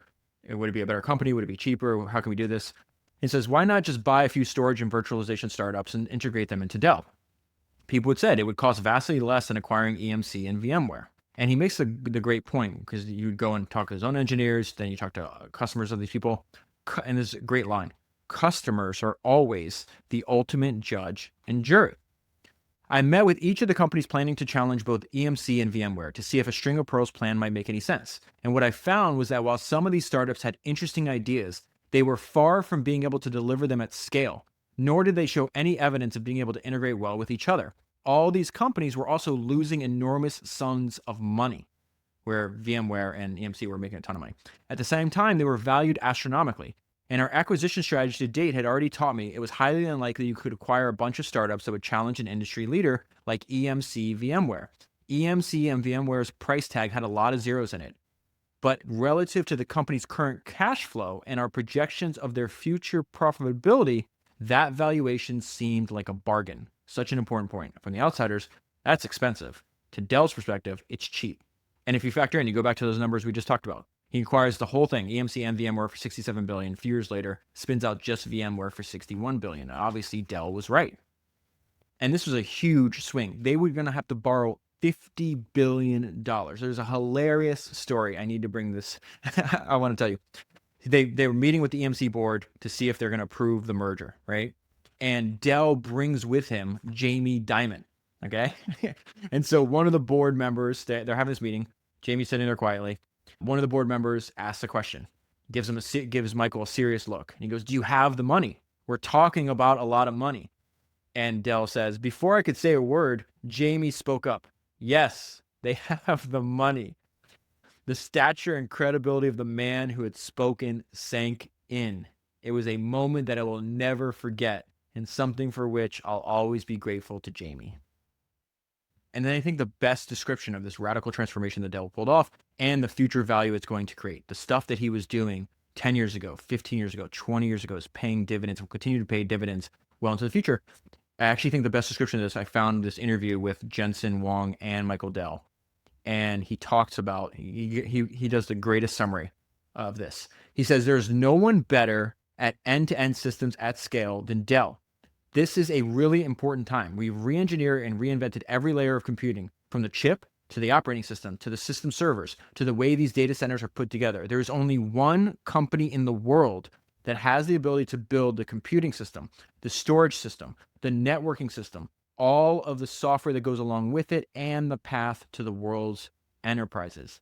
Dell." This is why I need to do this episode. I'm trying to build and tell these stories about these great entrepreneurs, these people that found what they wanted to do and they stuck with it for decade after decade after decade. As impressive as all the early success of Dell in the first 16, 17, 20 years, Dell is undeniably more successful and will continue to be so 40 years after it was founded. There's this great line that Jeff Bezos says where he's like, "We're trying to build something that we can tell our grandkids about, that we can be proud of. Such things are not meant to be easy." Think about the level of fulfillment Michael Dell must feel today. As I write these words, we recorded our highest ever revenues, profits, and cash flow. If you were keeping score, the value of our equity in the 8 years since the announcement of the go private increased by over 625%, and our enterprise value increased to over $100 billion. Not bad for a business that was thought to be dead in 2013. I mentioned earlier, there's very few people that have ever lived that could point to an accomplishment as profound and as impressive as what Michael Dell has built. But I wanted to save what I feel is the most important lesson for the very end. When I got to talk to his son, that is the moment when this really crystallized, like what to me was the most important lesson. The way that his son described their relationship. It's almost like they're best friends. The fact that he knows he can call his dad at any hour of the day. His dad's running, one of the biggest and most complicated business in the entire world, and drops everything for his children. For his son to say that it's one of his best friends, that they talk all the time, that they go on walks, that he's unbelievably grateful for him, that he feels lucky that Michael is his dad. I remember when I was talking to Zach, I told him this. Like, I literally had goosebumps. And what I told him, I was like, I want my son to speak about me this one day. And I think the important thing is, like, you start with that end in mind, and then like, okay, if I want that to happen, how do I work backwards from that? I think it's the most important lesson I took away from all of this, just how incredible you really can have it all. You can have a wildly successful career, doing something you love, doing it better than anybody else in the world, and be a good father and a good husband.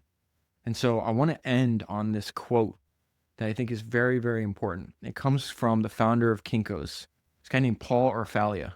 Okay, he's in his 70s. He was given an interview. He's a multi-billionaire. And he goes, "You know what success is? Success is when your children want to be with you when they're adults. That's success. How many people have all that other bullshit, money, material success, and their kids don't come home for the holidays? Come on." The most cool thing I've ever been called in my life is dad. And that is where I'll leave it for the full story. Highly, highly, highly recommend reading the book. I've listened to the audiobook 3 times. I've read the hardcover, reread my highlights over and over again. If you buy the book using the link that's in the show notes, you'll be supporting the podcast at the same time. That is 385 books down, 1,000 to go, and I'll talk to you again soon.